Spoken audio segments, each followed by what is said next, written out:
তাফসীরে আমি একটু সংক্ষেপে তুলে ধরব।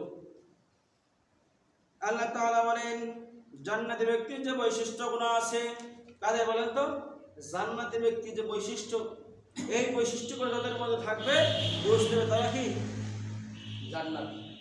আর এই বৈশিষ্ট্যগুলো যদি আমার আপনার মধ্যে না থাকে তাহলে বুঝতে আমি বামপন্থী এবং জাহান্নামে চলে যাব।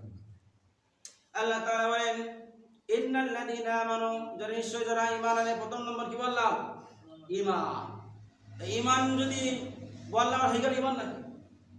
আর ঈমানের সঙ্গে জানি আল্লাহ তাআলা যে ঈমান যে আমরা বলি আল্লাহ, ফেরেশতা, নবীগণ, কিতাবগণ, তাকদীর, কিয়ামত, কবর, সমস্ত সবকিছু বিশ্বাস করে নাম কি ঈমান। স্বীকার করে, কিন্তু অন্তরে বলে মুখে স্বীকার করে বাস্তবায়ন সেটা কি করতে হবে? বাস্তবায়ন করতে হবে।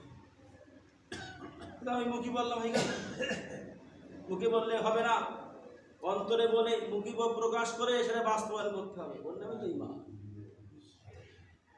এখানে যদি আপনি ঈমানের 7টি স্তর আছে, যে বিষয়গুলো আছে, আপনি যদি একটা না মানেন আপনি কাফের হয়ে যাবেন। কি হয়ে যাবে?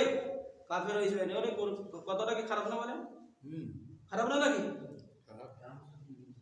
আল্লাহ তাআলা বলেন আপনি যখন ঈমান আনার পরে কালিমা পাঠ করলেন, পিতা আল্লাহকে বিশ্বাস করলেন, রাসূলকে বিশ্বাস করলেন না, তাহলে আপনি কি হলেন?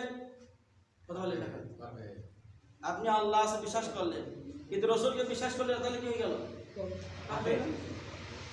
আপনি আল্লাহ আছে এবং রাসূল আছে বিশ্বাস করলেন কিন্তু পরকালীন জীবনকে বিশ্বাস করলেন না, তাহলে কি হলো? তাহলে 7টা বিষয়ে যদি আপনি একটা অস্বীকার করেন তাহলে কি হবে? ঈমান, আল্লাহ, রাসূলগণ, ফেরেশতাগণ, যত আসমানি কিতাব আছে, তাকদীরের ভালো মন্দকে বিশ্বাস করতে হবে এবং কবরের পরের জীবনটাকে কি করতে হবে? বিশ্বাস করতে। এই 7টা বিষয় বিশ্বাস যদি না থাকে, একটা যদি অবিশ্বাস হয় তাহলে ওই ব্যক্তি কাফের হয়ে যাবে। প্রত্যেকটা বিষয় আমাদের কি করতে হবে? বিশ্বাস করা লাগবে। এবং আল্লাহ তাআলা বলেন যারা এইগুলো বিশ্বাস করবে আল্লাহ তাআলা তাদেরকে জান্নাতে প্রবেশ করাবে। সুবহানাল্লাহ। কি বললাম? তাদেরকে জান্নাতে প্রবেশ করাবে।